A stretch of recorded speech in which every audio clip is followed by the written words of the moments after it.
Si Jesus ba at si Jehovah ay isa? Isang tanong na matagal nang pinagtatalunan at hanggang ngayon marami pa rin ang nalilito. Para masagot yan, huwag tayong umasa sa opinyon ng tao. Tumingin tayo sa mismong salita ng Diyos, ang Biblia. Sa 1 chapter 1 verse 1, ganito ang sabi: sa pasimula ay umiral ang salita, at ang salita ay kasama ng Diyos, at ang salita ay isang Diyos. Marami ang ginagamit ang talatang ito para sabihing si Jesus ay Diyos din. Pero ano nga ba ang ibig sabihin nito? Unahin natin ang salitang pasimula. May pasimula si Jesus, pero si Jehovah, wala. Pakinggan mo ito sa Kawikaan chapter 8 verses 22 to 23. Si Jehovah ang gumawa sa akin bilang pasimula ng paglikha niya, mula ng mga panahong nauna pa sa lupa. Ito'y malinaw, si Jesus ang pinakaunang nilikha ni Jehovah. Samantala, ano naman ang sinasabi tungkol kay Jehovah? Sa Awit chapter 90 verse 2, mula sa panahong walang pasimula hanggang sa panahong walang wakas, ikaw ang Diyos. Si Jehovah walang simula at walang wakas, habang si Jesus may simula. Kaibigan, ang Biblia ay malinaw.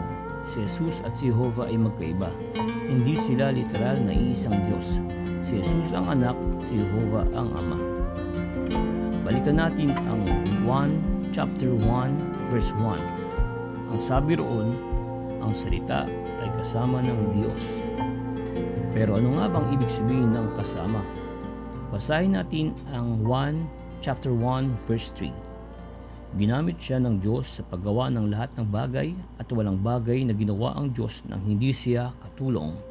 Ibig sabihin, kasama siya pero hindi siya ang Diyos mismo. At para mas malinaw pa, tignan natin ang Kawikaan chapter 8 verse 13. Nasa tabi niya ako noon bilang isang dalubhasang manggagawa. Gustong gusto niya akong kasama araw-araw, at masayang masaya ako sa piling niya sa lahat ng panahon. Napakaganda, di ba? Nasa tabi si Jesus ni Jehovah bilang katuwang, isang dalubhasang manggagawa. At pansin mo ba, masayang masaya siya sa piling ng Diyos. Kung si Jesus at si Jehovah ay iisa, paano siya magiging masayang masaya sa piling ng sarili niya? Hindi ba't malinaw na magkaiba sila? Magkasama pero magkaiba. Ang anak ay kasama ng ama, pero hindi siya ang ama. Balikan ulit natin ang 1 chapter 1 verse 1. Ang sabi roon, ang salita ay isang Diyos. Pero sino nga ba ang tinutukoy na salita? Basahin natin ang 1 chapter 1 verse 14. Kaya ang salita ay naging tao at namuhay kasama namin. Nakita namin ang kanyang kaluwalhatian, ang kaluwalhatian ng kaisa-isang isang anak mula sa kanyang ama. At nasa kanya ang pabor ng Diyos, at natuturo siya ng katotohanan. Ayan, malinaw. Ang salita ay ang anak, at ang anak ay si Jesus. Siya ang isinugo, siya ang namuhay kasama natin.